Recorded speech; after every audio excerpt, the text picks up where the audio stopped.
Good afternoon or good evening. I'm Dave March, the Spy Guy, and giving a. I'm going to apologize right ahead away because I have a cold, and you can hear it in my voice. But I saw a few articles earlier today, and I wanted to get them out there, and also wanted to talk about some other stuff that just happened. I was just on vacation in Florida for a few days, and I went to the Tom Luongo meetup, which was a very interesting situation. There was about 50 to 60 people there. The Gold Goats and Guns crowd is strong. I got to hang out talking to his partner Dexter White for about 3 to 4 hours to finally get to understanding because Tom's the front man, but he considers this guy his partner, and he's shows up to talk on the podcast sometime, but he's not as like, and he's on the Slack server that I'm also on. But it was just a great night to hang out with people. Well, sorry, I'll finish off on Dexter.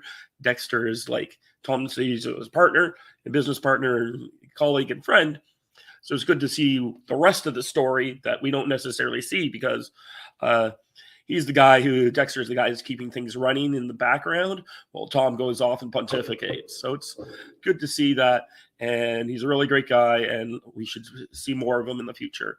And he, as Tom says, is the first time he really had a chance to see how the situation pays off. And apparently he said to Tom after we all sat down to dinner or something to like, looks like we got ourselves a cult here. I would say that we're really a cult, but it is interesting in that regard. I ended up like hanging out with a bunch of people who, despite I only had like one conversation that night where, for those of you who are not Americans, and for those who are Americans, I'm sure some of the non-Americans have experienced this. Is kind of like the typical American isolation arrogance thing. Why do you care about our country? Shouldn't you be more concerned about your country? I'm like, well, I care about your country because you have 10,000 nuclear weapons, 10 aircraft carriers, control of the world financial system, and you have the tendency of going around knocking over countries and bringing them more freedom if you piss them off, if those countries piss you off. So yeah, we pay attention. We in the small countries around you pay more attention because you're a giant elephant blundering through the grounds, knocking things over, and you're not aware because nothing affects you because you're that. And now maybe the way things are going the next few years, you're going to see how your impact on things has come home to haunt you.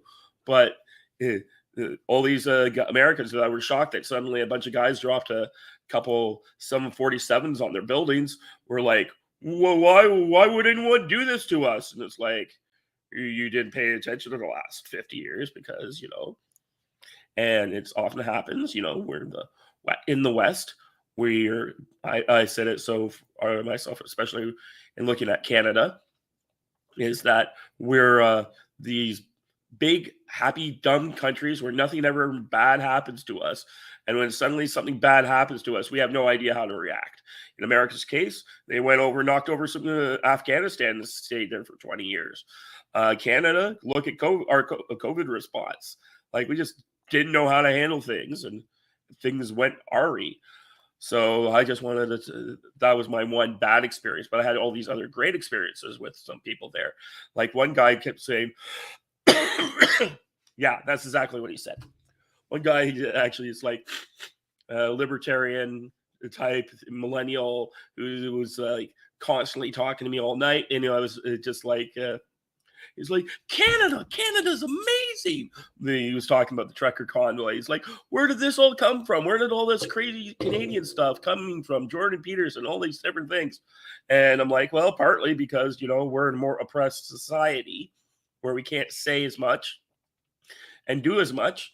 And it forces we have a bit more of a higher proving ground to people to get raised up in the scene, the situation. So we're like, it's like why all these Soviet citizens in this during the Cold War period, and we coming out and saying things, and you're like, wow, the Alexander Solzhenitsyns of the world made such much more of an impact because they were coming out of the Soviet Union, which was a more oppressed society.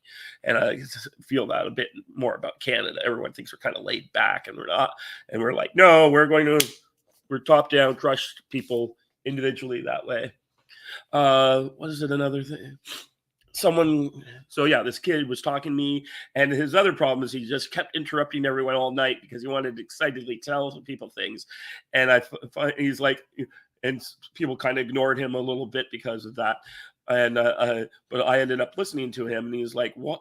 You're at least listening?" And I'm like, "Yeah, because I understand that you're in a position where you don't get to talk to other people about your thing, and you're finally in a place where a bunch of people get you and you want to like share and understand all that, but you still need to stop and listen to some other people and let them don't dominate the floor. I understand this is exciting for you and this is new, but we got a couple other people here we need to share with. And that's something I've learned. I had another channel. I still have this other channel, but my Land of Confusion channel, which I haven't been using because this channel really got up to 550 people. That's a big deal there. Also, I just worked on the way. But on that show, I and a couple of other people were my co-hosts. We interviewed 75 people, and when you're interviewing people, you start to learn how to not dominate the situation. You draw out questions from people to do all these kind of things. So that's kind of the when these are skills you develop over time by practice and learning from experience, like everything else. And that's what was happening there. So yeah, that night was really good, and it's hard to come down from a night like that where you're finally feeling like you're getting something accomplished or moving things forward, and then you got to go forward back to your humdrum daily experience of working at the office for 8 hours, and like it's kind of a energetic letdown from like here a big exciting situation where you're making all these connections with these people, and then you have to go back to just existing. Okay, so that was kind of the night there, great energy, and the community is planning on doing more and getting more involved. And if you want to get involved, join Tom's Patreon and start following his stuff. I think it's a really good thing. I feel I've been going on a journey. Yeah, I was talking to Dexter a little bit about it, and he's like, wait, you were at the beginning of the COVID, you were like a Peter Z hand reader, and now you're here at Gold Goats and Guns. I'm like, oh yeah, like I've gone down various levels of rabbit hole and trying to figure out what's going on and understanding. And I've come to the GGG because I feel they have the best sense of what's really going on in the world today. And right now, like, I feel like at the beginning of COVID, I was living my best life, and then these people took that away from me and gave me 2 years of nothing but thinking. And now on the other end of it, I have I want to get my payback. And much like Mel Gibson in Payback, I plan to get them. The best way to do that, I think, is getting rich. So I have no intention of going out and like doing terrible things to people, or I should say, get richer. So we could see where things are going, I think, and commodities are going to be king for the next few years. So, but I'm not here for financial advice. So I just wanted to. That's my best revenge. Will be to get wealthier. Anyways, what was I going to say? So we had a couple things about Hungary that came up tonight or this morning, and I thought I'd like to talk about it because no one else seems to be even picking up on this story.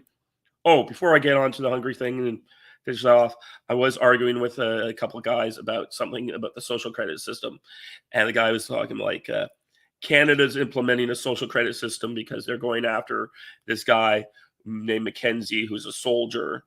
A former veteran who said a bunch of dumb things, and his bank is now basically debanking him. And a lot of people are like, "This is outrageous," and it is outrageous. This is that, and I'm like, you have to understand, Canada has a long history of people doing this kind of thing, or sorry, the Canadian banks, a long history of doing bad things to people. Not giving them money, not doing these, denying them loans, preventing this kind of things. This was happening in the 19th century. And then a group of people came along, starting mainly with some labor people, like they used to not want to fund communies, labor, Catholic, various church charities, all these things. So these people bought back and created credit unions and co-ops and other things. They organized to do things, and so if the bank doesn't want to go and give you your money, you're having. I would think it's great. You can go to a credit union, and they'll be happy to do your banking needs that the banks won't do for you. And if supposedly these credit unions won't do it, there's nothing that prevents Canadian conservatives and other group and libertarians from making their own credit union and serving the needs of their own community. That's the whole point of the credit unions, right? Like, so many people are like, we have no choice, we have no way to fight back. And I'm like, no, we can go to the populists out there, just do what our populist forebears did and look at the history of the countryside and understand that there are other solutions to what we're doing. So there is that. So I just wanted to remind people, the often the problems that we're having, the solutions are there, and we just have to go back and read about how other people did things in the past. Anyway, so let me go over here and do some presenting here of some stuff here. Okay, so the first one here is talking about the purges that are apparently happening in Hungary. I first heard this thing somewhere this morning, but it was not really talked too much about. So I wanted to talk to you, and we're coming in from Daily News Hungary. The Ministry of Defense began to sack hundreds of high-ranking military officers, including generals and colonels. The decision follows a government decree allowing officers to retire after 25 years in service, which is pretty much standard from what I can tell, most Western militaries. It seems, however, in most cases, the minister and the ministry decide instead of the officers. You can, now we're forcing you to. Ministry says this move serves the aim to modernize the army and pave the way to the rise of a new officer generation. Media reports about more than 100 generals, colonels, and other high-ranking officers have been fired. Meanwhile, the former defense secretary and the Democrat coalition's MP, Agnes Dadai, counted around 170 officers on Thursday. She added the officers sent away were pro-NATO based on information she acquired from the ministry. The final number can reach 1,000. What the hell, Hungary? How do you have 1,000 officers, 170 guys at colonel rank or above? Like, how big is the Hungarian army? Hungarian armed forces. Just going to look that up. Armed forces. Okay. Hungarian Defense Forces, just quickly on here, is the National Defense Force of Hungary. Since 2007, the Hungarian Armed Forces is under a unified command structure. The MOD maintains the political and civil control of the army. A subordinate Joint Forces Command is coordinating and commanding the HDF Corps. In 2020, the Armed Forces had 22,700 personnel on active duty. 22,000. And they're freaking out because they're firing 170. The real question is how do you have 170 generals commanding this? Is every company commanded by a brigade general? Good God, talk about defense bloat. We used to talk about the Russians having huge defense bloat. The 1,000 officers kicked 1,000 officers in an army with 22,700. That is ridiculous officer bloat. That is unbelievable that exists. Like, we talked about the Russians, or in Canada, how many guys, like, we have 80,000 men. We have multiple guys at the 3 stars running around here. And I'm like, we need to purge this out. So, is he getting rid of the NATO guys? He's getting rid of everybody. Like, and of course, who am I talking about? I'm talking about Orban. Like, this is just needed to be done in general principles. You can't have 1,000 officer ranks in this thing.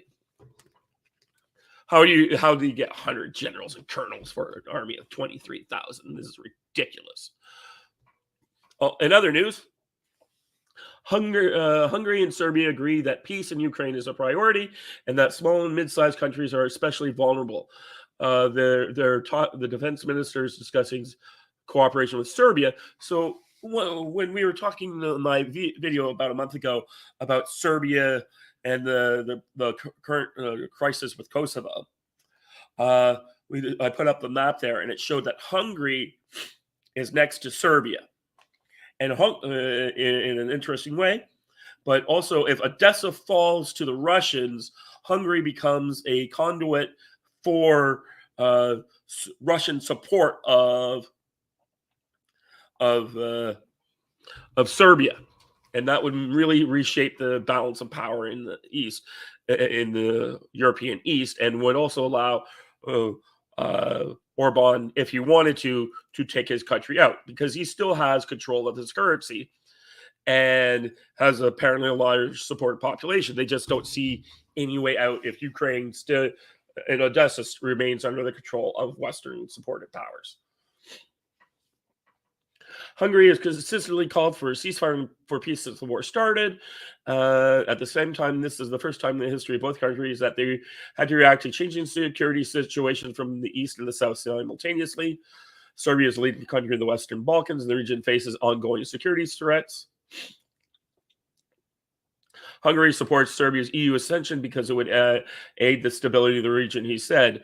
This is, he said that Sadly Bobrovinitsky, the Minister of Defense, I guess. Hungary has sent troops to the region to improve stability, the defense minister said. The Hungary has significant troops in NATO's mission in Kosovo and head of the forces command in the past year. The commander's work in a very precarious time and place was praised by the Serbian, Kosovo, and international communities. Hungarian troops are also involved in the EU's mission in Bosnia and Herzegovina, and the Hungarian commander will take over leadership there next year, which will be very good for the Serbians, as well as Hungary will basically be the guy if NATO starts trouble with Serbia. They have to go through the Hungarian commander, who's probably going to be the least likely guy to go along for that ride. So we have that. Let me see here. And another article that came off of this, it was something Orban cabinet produced export in new Hungarian military factories. So they're planning to. They're talking about how the domestic defense industry, thousands of billions of forints, so trillions of forints. I guess that's the Hungarian currency. Recently, the government decided to improve the domestic defense industry to purchase weapons worth trillions of dollars. The government will be assisted in the construction by German company Rheinmetall, which has a long and respected track record among European defense companies. Majority owner is the German arms manufacturer. So this German arms manufacturer probably for energy considerations, since Hungary's still getting energy from Russia and is going to have a lot cheaper cost from than building in Germany, where you're having to pay at the euro versus the forint here. Of the 6 new Hungarian military factories, the construction of the next 4 munitions and explosives plant will be built in Barpalota, whose production is expected to start in the second year of 2024. A radar manufacturing plant, and in Karpsavar, a 4-wheel drive armored vehicle with mine protection will be taken. So this looks like an MRAP without tank treads. So that's a pretty good thing. Heavy tires. So that's what it's looking like. They're going to be getting their more interest in this MRAP hybrid design here and sent overseas to be used by export. I can see a lot of African countries liking this vehicle. So anyways, like I said, I have a cold. I'm very apologetic for that. And I just wanted to come on here. Oh, hey, I have some people in my comments. Brian, a friend of mine. Brian, hi, Brian. Seems like USSR on steroids. Yep. And Thomas Dooley has said Orban is one of Europe's strongest leaders. Yes, he is. If Europe had more people like Orban, there would be a lot less problems in Europe right now. But unfortunately, it seems a lot of people put people into positions of power in this way. Anyways, I just wanted to come on and talk about that and kind of give an update on things that are going on. I only had 20 minutes to do the video, but as you can hear, I have a cold, so I don't want to take too much more of your time. But if you like this kind of stuff, I'll be trying to do something later this week. Hopefully, when this condition's over. I also want to apologize for previous week or a couple weeks where my local riding in Canada, where I'm a part of the organization, is going to have a by-election really quick soon, and that was taking up a lot of time. Where we had like cabinet minister after cabinet minister showing up in my provincial level into my thing, and so you're having to help do events and do coordination with a bunch of different people. So that was why I haven't been as active as I would like to be.